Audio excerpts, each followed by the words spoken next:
making sure the cast knows what they'll do after the learn who will be the murderer in this performance based on counted ballots. You see, there are a couple of things Mr. St. John intended to put into the second act once he'd made up his mind. Who should be the murderer? Lines or actions that are clues to that person's identity. The cast will work this into the show. I wanted you to know so you can continue to play the unchained detective and try and guess the culprit's identity. That's all for now. Relax and enjoy the conclusions of Murders in the Air.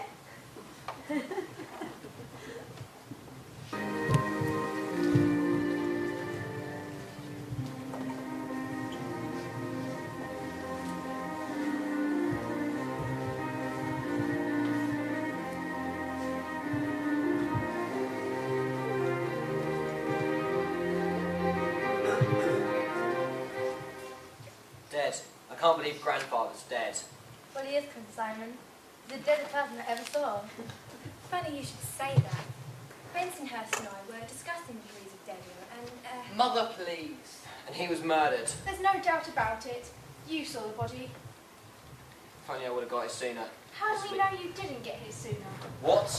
For all we know, you could have parked your car out of sight and slipped into the house and killed the lights moments before you killed Simon Starkweather. Why would I kill him? I'd say a third of a £50 billion fortune is a pretty good reason to knock somebody off. If Mr. Starkweather had signed that new will... I wasn't even here when he revealed the new will and I'd just been told about the crazy climbing scheme myself. It would have been easy enough to hide outside the French doors and eavesdrop on the conversation. Hide? Why would I hide? I was expected here. I already told you what happened. Tell me again. Alright. I had to creep along a snail's pace, along that long country road from town. Rain was lashing on the windscreen so hard I could barely see. Wind, ripping the branches off the trees, clinging at the car. It was like driving in a hurricane. I reached a bridge that spans the stream that goes around the estate. It turned into a raging river and it had torn the bridge to pieces. I remembered about a mile from there was a broken tree I used to play on when I was a little kid. Sure enough, I found it and managed to walk across even though the wall was barely covering the trunk. Apparently, I arrived just as Uncle Simon was murdered. That's a good story, but it sounds rehearsed. Not nearly enough. It's the truth, I swear. Maybe, but I'm still not crossing you off my suspect list. Who exactly is on your suspect list, Miss Davies? Everyone in the house except Miss Van Zandt and Miss Collins. They had a heck of a lot to gain if your father only lived a few more minutes. In fact, they're left out in the cold. Especially me. Now since I've applied, now I'm among the unemployed. I'm sure it can be arranged for you to be given a generous severance check. Take it out of your portion if you like. Mother and I will pass. So will I. Nothing personal, of course. What next, Miss Davies? Simon's story reminded me we could play some bridge. The way I see it, we all sit tight till daybreak, and I'll have you to show me to your car and drive me into town. I'll report what I know to the police, and we'll notify them that the bridge is out. My guess is the cops will fly in by helicopter. They'll need to get the body to the coroner's office, examine the crime scene, and take your statements. Once the detective is assigned to the case, I'm out of here. But you're a detective too, and you were right here when it happened. You have the best chance of solving the case. Sorry, but now that Mr. Starkweather is dead, I'm off the payroll. I'll pay you to stay. I won't have the money until I get my portion of the inheritance. But if you're willing to wait... You're on, kid. I figure you're good for the dough. Incidentally, that offer dropped you down to the bottom of my suspect list. Well, I might as well start earning my salary. How can we help, Miss Davis? First, I want to know your whereabouts as to when Mr. Starkweather was murdered. Establish everyone's alibis? Yeah. Also, I need to know anything any of you or the staff might have seen or heard over the past few hours that might help us discover the killer's identity. Please. Yes. Motives, alibis and clues. The motives in this case are obvious. The other elements aren't yet. But I'm sure they will be once I'm finished. Sounds like a good plan. Whom do you want to start with, Miss Davies? Since you're paying the freight, call me Michaela. How about you, Miss Thompson? I'll be tired, but if I have to. You don't have to, Paula. None of us do. What do you mean, dear? I mean, Davies isn't a police officer. We don't have to tell her the time of day. You're right, Jordan. Well, why wouldn't you want to cooperate? As you had something to hide? Now look, Simon, Don't you start accusing me of murder unless you can prove it. Simon has a point. Do you want me to tell the cops everybody cooperated, except you? All right, I'll answer your stupid questions. But first, I'm going to take Mother upstairs. She's getting up in years and she needs her rest. Why, thank you very much, Jordan. I'm not a spring chicken anymore, but I'm not that old yet. Don't excite yourself, Mother. Are you okay? Do you need your digitalis? No, but if I did, there might be a few pills under the sofa. I had an accident earlier with my pill bottle. Come on. You can call when you're ready for us. I'll see you with a question over in private. You can wait with me in my room if you like, Kathy. I want to read over the old will because it's the remaining official one. Sure, Lois. Excuse us.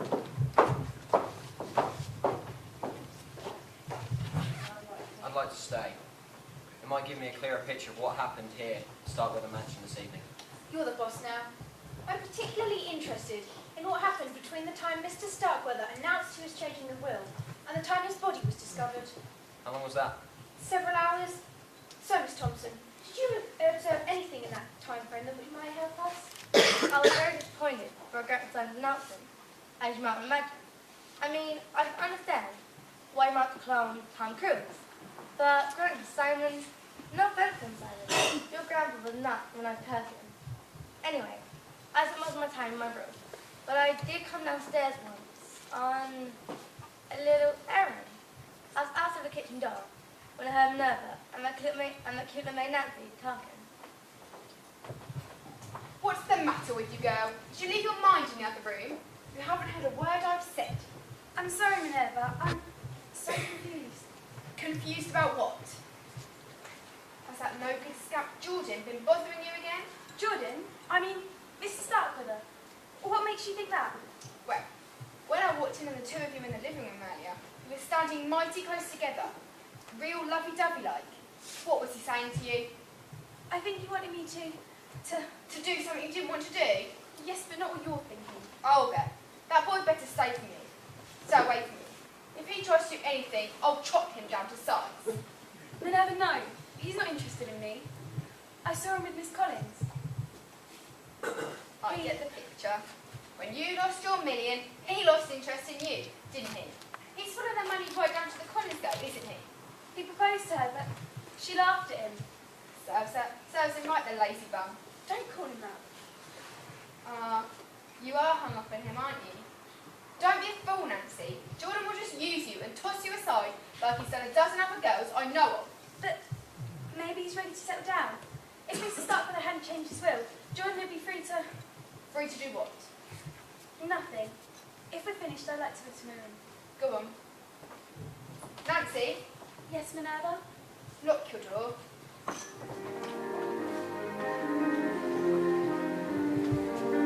Excuse me. Daniel's scene in the foyer was a flashback. It showed a conversation Paul overheard before the murder. The other characters' stories, well, portions of them, will be shown in flashback too. Isn't that clever? I just wanted to make sure you got that. That's all.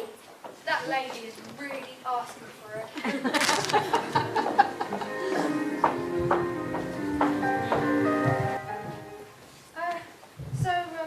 Tell me, Miss Trent, did you see or hear anything suspicious earlier tonight, before I got there? Suspicious? I suppose you call toting a gun around the house suspicious? Even though Mr. Starkweather wasn't shot to death. A gun? Who had a gun? Besides me, Paula Thompson, that's who, claims she's a regular Annie Oakley, and she mentioned how easy it would be for somebody to come through those French doors and kill Mr. Starkweather. did she now? Ask her yourself. Anything else? I did happen to overhear a rather odd conversation between Rufus and Mrs. Starkweather. Well, I had gone upstairs to distribute candles to everyone in case of a power cut, which turned out very useful, as you know. I was about to turn the corridor onto the west wing when I saw Mrs. Starkweather at the far end near the stairs. Do I have enough? Oh dear. Miss Starkweather? Oh, Rufus, you scared me out of my year's growth. That's okay, ma'am. At our age, the The only ground we do is sideways, don't we? I certainly hope not. What are you doing with that television set? It doesn't look a portable. It is now. I'm borrowing it from one of the guest rooms that ain't in use. Whatever for?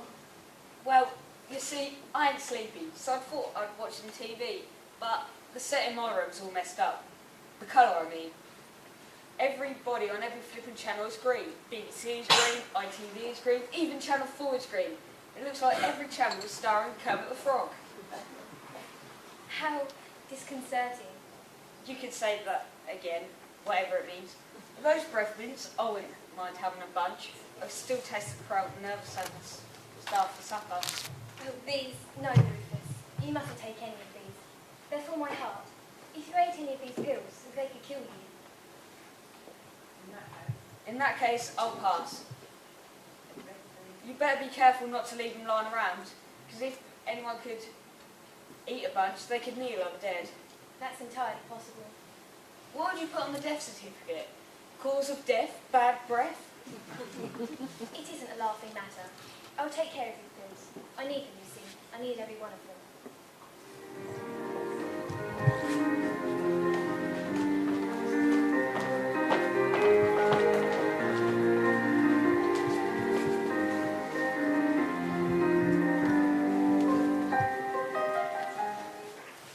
Rufus had an axe in the house. Yes, Master Simon. I had instructed him to chop firewood earlier.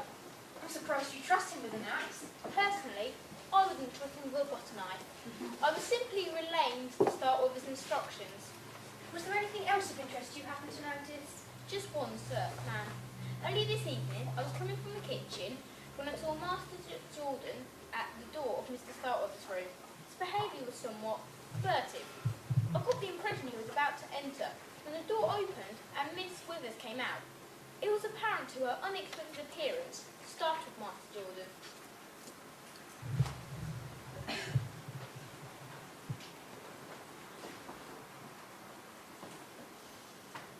Well, what do you want? I was going to check and wait Uncle Simon. No need, that's what I'm paid to do. How is he? Still breathing, if that's what you're wondering about. How much time do you think he has? Well, let's just say he needn't start reading any long novels or even a short story. But you think he'll last the night? I think Mr. Starkville will keep his heart beating for sheer determination long enough to sign that new will. That's what you want to know, isn't it? You misjudge me, Miss Withers. Give it a rest. You'd love to see him drop dead before daybreak, just like nearly everyone else in this house. Including you. £1 million is a fortune. A lot of people would kill for that kind of money. If that's him, forget it. As Mrs. Starkville's nurse, I'd be the prime suspect if his death appeared to be anything but natural. Suspecting and proving are two different things. I'm going to forget you said that. Good night, Jordan.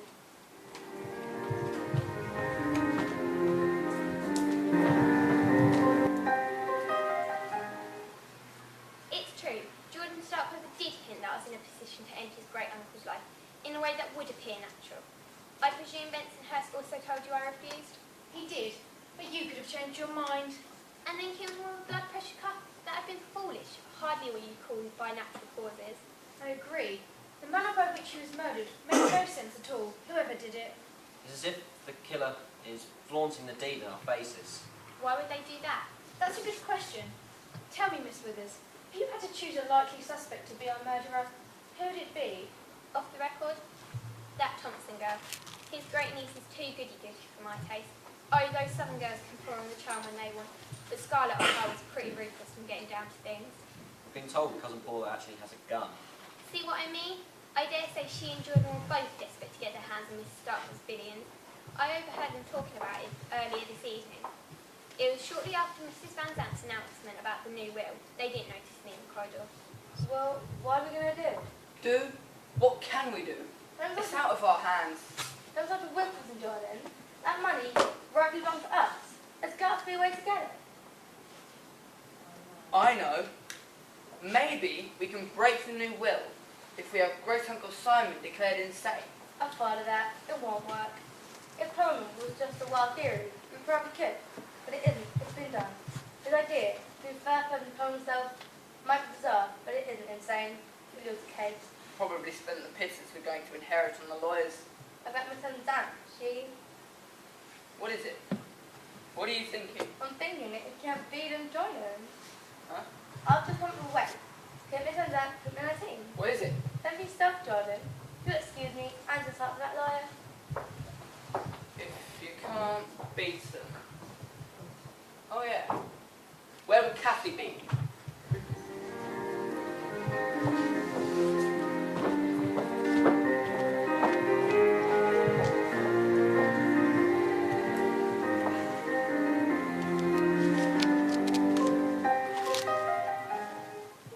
It's true. Jordan did suggest we get married. It wasn't what you call a romantic proposal. It was more like a business proposition. You're going to have access to billions. What would he have to offer you? Himself, I guess. In my opinion, that fortune hunter would be about 2 cents. Then you did turn him down. Jordan's attractive in some smarmy sort of way. Any woman who married him would be a fool. Believe me, Michaela, I'm no fool. I knew that from the time we started working together. You're smart enough to volunteer yourself to carry grandfather's clone. Look, Simon, once Mrs. Starkman was made up his mind of clone himself, nothing was going to change it. He would have found a surrogate mother somewhere, so it might as well have been me.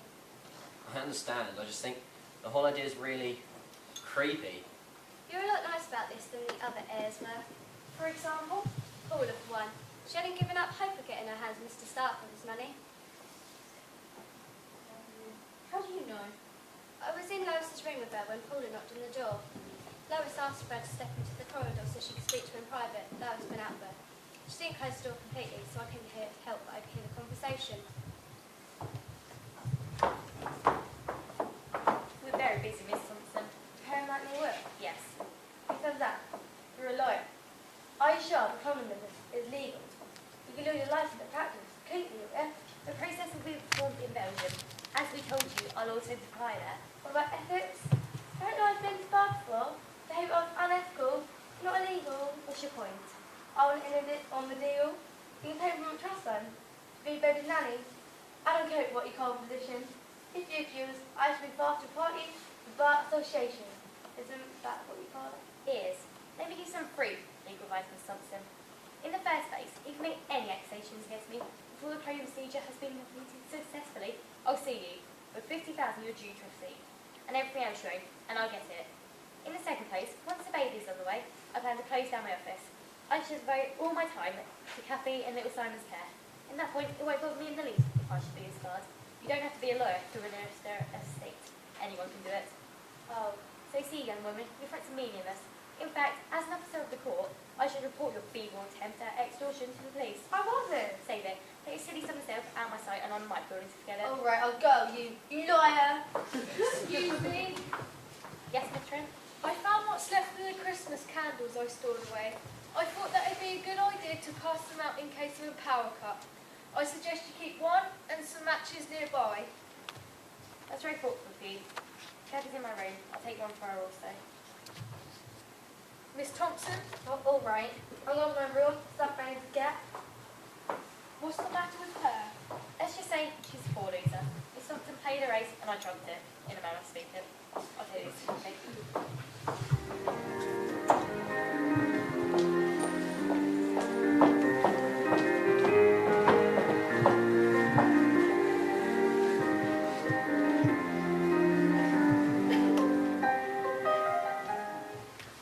if I remember correctly, when Kathy Collins walked in and saw Mr. Starkweather's body and screamed, you ran in through the front door. What had you been doing outside, Rufus? I was outside. I guess I was. I remember now. I borrowed a TV from one of the guest rooms because, We heard why, Rufus. wow, news sure travels round here fast. Yes, all the actors on your set were green. Yep, they sure were. It looked like the Martians had taken over or something. Anyways, when I hooked up the new set, the picture didn't come in too good. Everyone was as fuzzy as a woolly worm. So I went outside to go turn the antenna around. On the roof. Well, it wouldn't be much good in the basement, would it? I was about to get the tool ladder out the shed when I heard the gal holler bloody murder.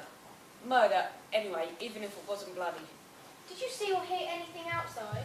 I saw an owl and I heard a bunch of bullfrogs. I meant humans. I saw Mr. Jordan out on the patio. I don't know what he was doing out there.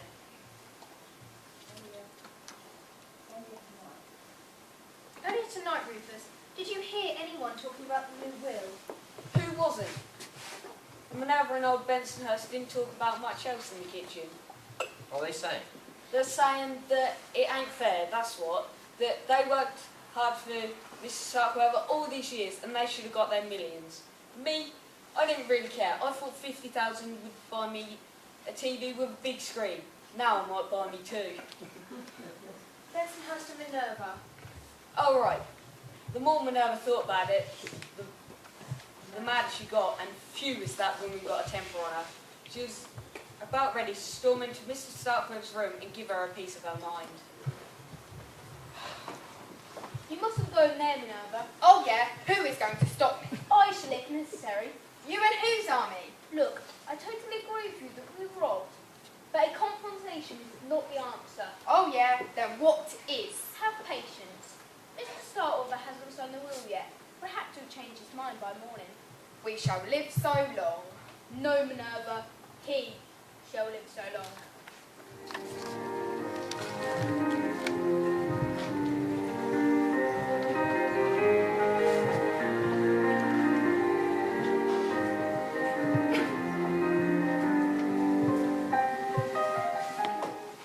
So what were you doing outside about the time of the murder, Mr. Starkweather?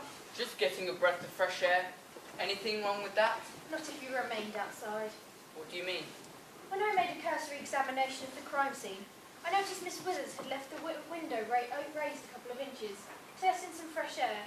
Anyone could have climbed in and... Are you accusing me of killing Great Uncle Simon? I'm not accusing anybody, yet. Besides, Cousin Jordan, it seems to be conning people into doing your bidding. It's a lot more your style. Who told you that? I'll ask the questions, if you don't mind. I repeat, what were you doing outside? If you must know, Kathy and I had a disagreement, and I blew up. I went outside to cool off.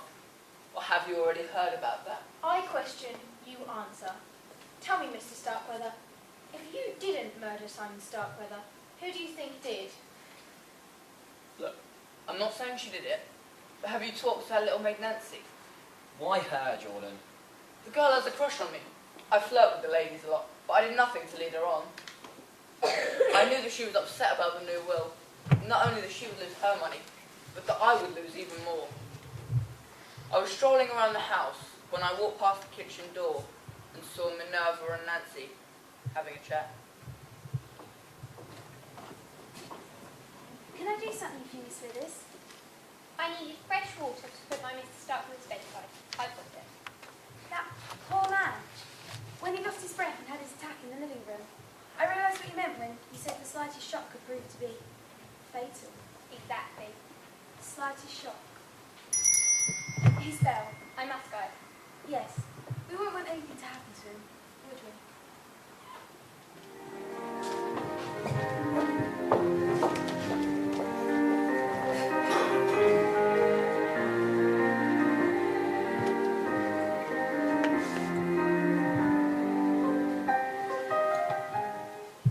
I was shocked to hear Mr. Starkweather included me in his will. I didn't think he'd even notice me. Then you must have received two surprises. To hear you'd inherit £1 million, then immediately discover it's being taken away. 3, actually. You're wealthy again. Oh, Mr. Starkweather. I was thrilled to hear your grandfather was leaving me with £50,000. With that, I could go to college like you and get a good education. With that, you can do anything you want. What do you want? I don't know. I haven't been thinking about myself much lately. Who has been on your mind, Nancy? Jordan Starkweather, perhaps? You're very fond of him, aren't you? Who told you that? Himself, for one. He even implied you'd be willing to kill for him. He what? How could he say such a thing? I'm sorry to hurt you, Nancy, but now you know how Jordan really is. He'll trample anybody who gets in his way. I guess I knew that. But I never tried to warn me. I saw him propose to Miss Collins, but she turned him down and later laughed about it with her friend, Miss Van Zandt. I was taking fresh showers to the guest room when I heard them talking. You think Jordan's cold-hearted, but really Miss Collins is just as bad as him. Can you believe it? That self-praise might look an innocent young maid like that Nancy girl, but he not quick enough that I know over. I wish I'd been there to see it. It's Karen Jordan met his match. I could tell Nancy about some of the maids who worked here before her. His paper days will soon be over though. What do you mean? Up until now, Miss Stark had been given Fiona Paula as well as young Simon a generous allowance. Once he passes on, the 50,000 will be the last they see of the Stark fortune. They often know what it's like to work for a living. Jordan's almost at school. He'll do fine. The others, they'll go for their money in no time. Then what kind of jobs can they get? Can you imagine Paula behind the desk of a car agency? Or Jordan driving cars out the lot for customers. And what will Fiona do? Sell Avon?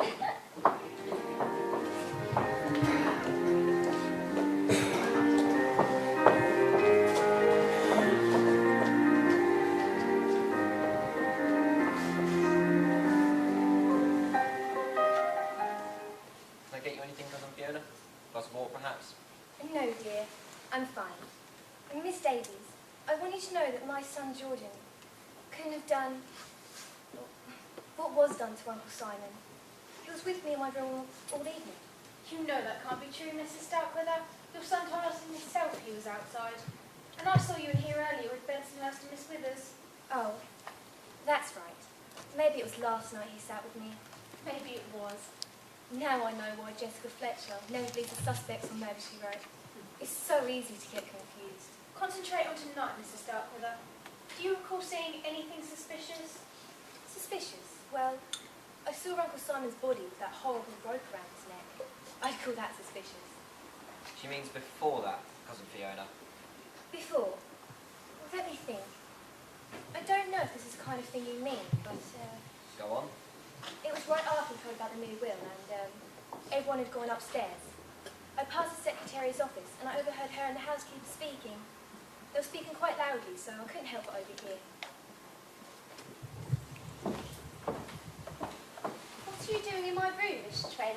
I was checking all of the guest rooms to make sure there were extra blankets in each. I suppose you're very pleased with yourself, Miss Collins. Why'd you say that? It all worked out just as you planned. I don't know what you mean. I think you do. I understand now why you brought all those magazines from town and left them lying around when Mr. Starkweather would see them. You've done it for months. What magazines? Don't play dumb, Miss Collins. Those news magazines and scientific journals, they've all had one thing in common. Articles about clothing. I didn't realise until tonight, but now it's obvious what you were planning on doing. You put the idea into Mr. Starkweather's head to clone himself. What if I did? There are no laws against sharing ideas, are there? I'm sure your lawyer friend would say no, since you're in this together. But that doesn't mean it's right. I think what you're planning to do is hideous. To be perfectly frank, I couldn't care less what you think. Get out. Starting to give orders already, are you? I'll leave. But remember one thing, young woman. You're not the queen bee yet, and you won't be until Mr. Starkweather's name is on the dotted lines, assuming that ever happens.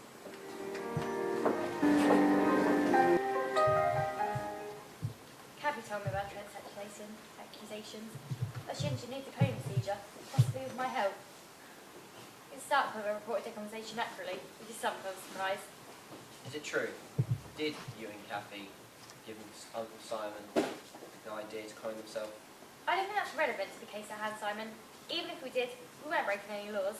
Don't you agree, Miss Davis? No laws that I can think of. So, should we focus on the law that has been broken?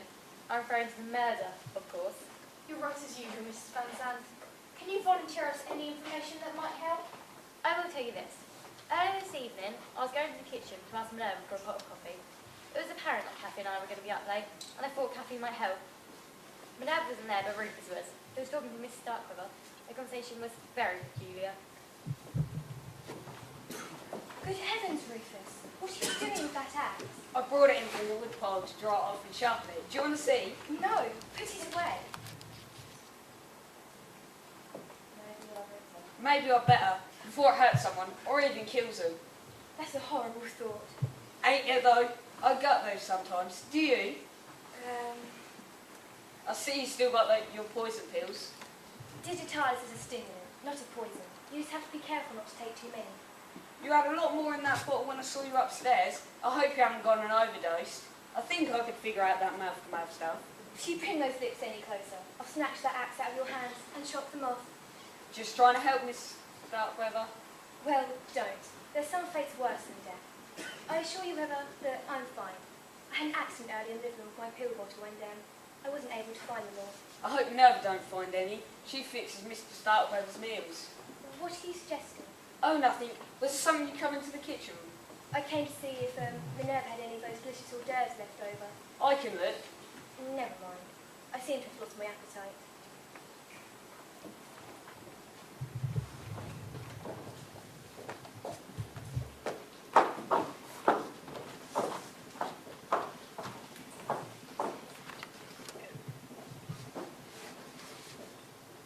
Mr. Starkweather's meals? What do you want to know about them? Who did he dine with? Did he eat the same food as everybody else? Mr. Starkweather was on a very restricted diet. Low salt, low fat, so I had to prepare his meals separately. Why do you want to know about the food? Do you think there's something wrong with my cooking? You're a wonderful cook, Minerva. The leg of lamb you served tonight was wonderful. Well, I've often been told I have terrific legs. So what's the problem? Forget it. You've told me everything I need to know. Changing the subject, do you remember who was in the kitchen when the circuit breaker tripped and the lights went out? Before I got there, I mean. You mean the blackout? Let me think. I was in the pantry checking supplies for breakfast. When it went dark, it took me a few moments to get the cans out of my pocket that Mrs. Trent gave me and light it.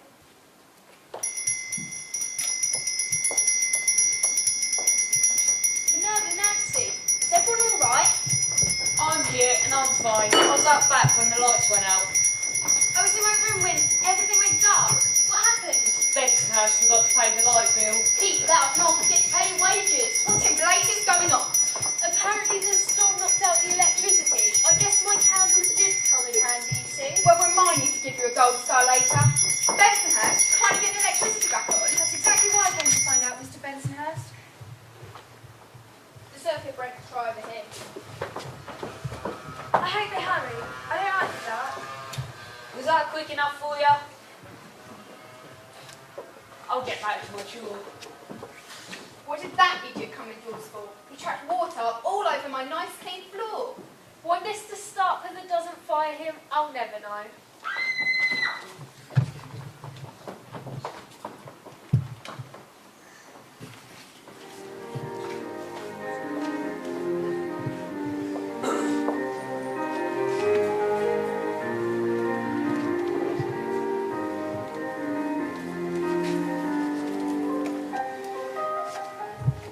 Any luck? Yeah, it was there all right. It should be enough to pinpoint our murderer, but I wish I had more. It could take weeks to get the results back. If the winner is probated and the killer gets his or her inheritance by then, they could disappear for good. You can buy a new identity easily enough for £1 million or more. There must be some way I can nab the guilty party tonight. Yeah, I wish we would have got more from interrogating the suspects. Me too. They're so busy trying to make each other look guilty. They didn't reveal much about themselves. Even the slightest. Simon, move your feet. What is it? Here, on the right. I think it's... Yes. What they were doing was so insignificant. I barely noticed it at the time. Simon, I know who killed your grandfather. Who? I'll tell everyone as soon as I gather the evidence. Go find Bensonhurst and tell him I need to see everybody in here immediately. Yes, Mum. Minerva sent me to see if you'd like a pot of coffee. Never mind that now. Get everybody down here and tell them they need to be down here on the double. Yes, sir. I don't think the police chief will mind if I use the sandwich bag to collect evidence.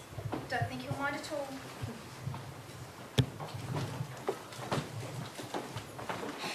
Come down, please take a seat. What's going on?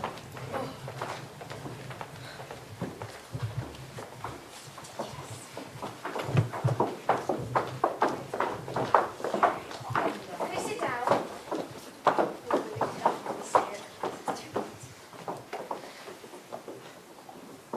It's very late, Miss Davis. Or very early, and no look yet. Nobody else can ask. I will. Why did you call us here at this hour? It's been a long night, hasn't it? I'm sure you're all very tired. I know I am. But I thought you'd rest easier knowing who murdered Simon Starkweather. What? You mean you discovered who killed Great Uncle Simon? I think I have, as I'm going to show you in the next few minutes. I'm amazed, Michaela. How did you figure it out?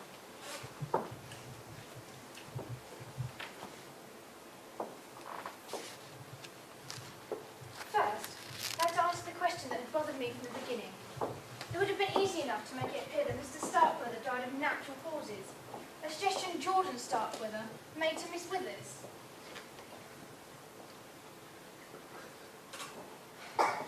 Mrs. Starkweather or her son could have given him some of her digitalis to trigger a heart attack. So could any other of you who were aware she had them and had left some on the floor when she spilled them, no doubt, earlier tonight. Miss Withers could have achieved the same result by injecting an air bubble into his bloodstream using the hypodermic needle. Again, any of you could have stolen the needle and done the same thing. Also, it's highly probable that many of you consider scaring the old man to death. Minerva with her knife, Miss Thompson with her gun, Rufus with his axe, and Bensonhurst with his wrench. Why then would the murderer choose to put the blood pressure cuff around Mr. Starkweather's neck? The answer is so simple. I feel foolish for not realising what must have happened sooner. Might one ask what that is? Obviously, when Mr. Starkweather was found with the blood pressure cuff around his neck, he was already dead. What? Isn't that right, Mrs. Van Zandt? Really unpleasant to say this. It had to have been you. We were in here together when the lights went out. I went to check on Prime Bensonhurst. You went to check on Mr. Starkweather. His killer must have slipped into Miss Withers' room moments before you found the body. That's what I figured too. But why would you put the cuff around his neck? As our aide detective here at Sunrise, the murder made it appear he had had a heart attack. I knew that under the circumstances, the coroner would have no reason to perform an autopsy on the body, nor would the police conduct an investigation.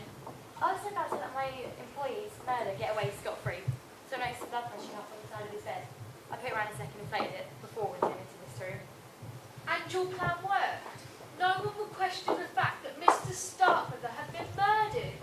So you and Master Simon hired him as Davis to find the killer? Which I have. That was very naughty of you, Miss Van Zandt. For a moment your little ploy distracted me from the real problem. Instead of focusing on who did it, I was more worried about why they did it in the way they did. Once I solved that piece of the puzzle, the rest came easy. I'm sorry, Mercedes. If you discovered the killer's identity, the end seemed to have justified the means. I'm sure the police will agree. They might even overlook the fact you're guilty of tampering with evidence at the crime scene. If not, I'm on very good terms with local judges. Wait a minute. How do we know that Mrs. Van Zandt didn't kill Great Uncle Simon herself? No motive.